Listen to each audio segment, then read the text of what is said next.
আজকে আমরা এই ভিডিওতে মেইনলি আলোচনা করব WinRAR সফটওয়্যার নিয়ে। WinRAR সফটওয়্যার সম্পর্কে আমরা সকলেই জানি। আমি একটি ব্রাউজারে চলে এসেছি, এটি হচ্ছে গুগল ক্রোম। তো এর সার্চ বারে এসে আমি WinRAR লিখে সার্চ করলাম, দেন আমি ডাউনলোড WinRAR এ ক্লিক করব।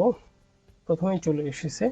ডাউনলোড WinRAR এ ক্লিক করলে তারা আমাকে সাজেস্ট করছে যে WinRAR 6.24 চলছে, ইংলিশ 64 বিট, ইংলিশ দ্বারা বোঝাচ্ছে ল্যাঙ্গুয়েজ, আর 64 বিট দ্বারা বোঝাচ্ছে যে আমার কম্পিউটারের যে অপারেটিং সিস্টেম বা আমার কম্পিউটার যে সিস্টেমেটিক ওয়েতে চলে সেটা হচ্ছে 64 বিট। আমি এখানে সেই থিওরিটিক্যাল বিষয়টা আলোচনা করব না, আমি দেখাচ্ছি আপনি কিভাবে আপনার কম্পিউটারের 64 বিট নাকি 32 বিট বা 86 বিট, 86 বিটটাই মেইনলি 32 বিট হিসেবে পরিচিত, সেটা চেক করবেন। তো এই জন্য দিস পিসিতে এসে প্রপার্টিজে ক্লিক করলেই আমরা এখানে দেখতে পাবো system type 64 bit operating system.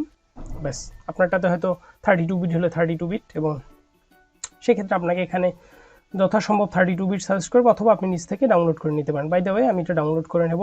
আমার এখানে যেহেতু আইডিএম রয়েছে, আইডিএম এর সাহায্যে এটা ডাউনলোড হবে।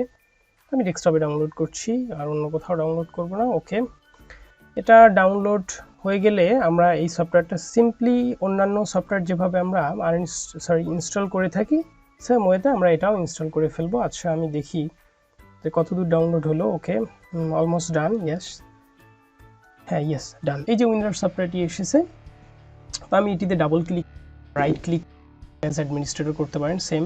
তারপর ইনস্টলে ক্লিক করব। ইনস্টলে ক্লিক করার পর আপনি এটা এখানে টগল অল ক্লিক করবেন।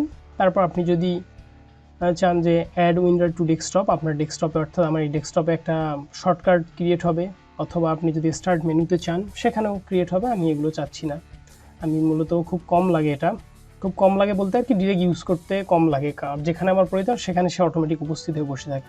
আমি সামনে ফার্দার এটা এক্সপ্লেন করব। ওকে, দেন আর কোনো কাজ নেই, আমরা ওকেতে ক্লিক করব। ইয়েস, ডান, গ্রেট। ওকে, দেন এটা আমি ক্লোজ করে দিলাম। ওকে, তাহলে আমাদের WinRAR সফটওয়্যার ইনস্টল করা শেষ। এরপর আমরা দেখব যে WinRAR সফটওয়্যারের সাহায্যে কিভাবে আমরা ফাইলগুলো, কিছু ফাইল জিপ করতে পারি। যেমন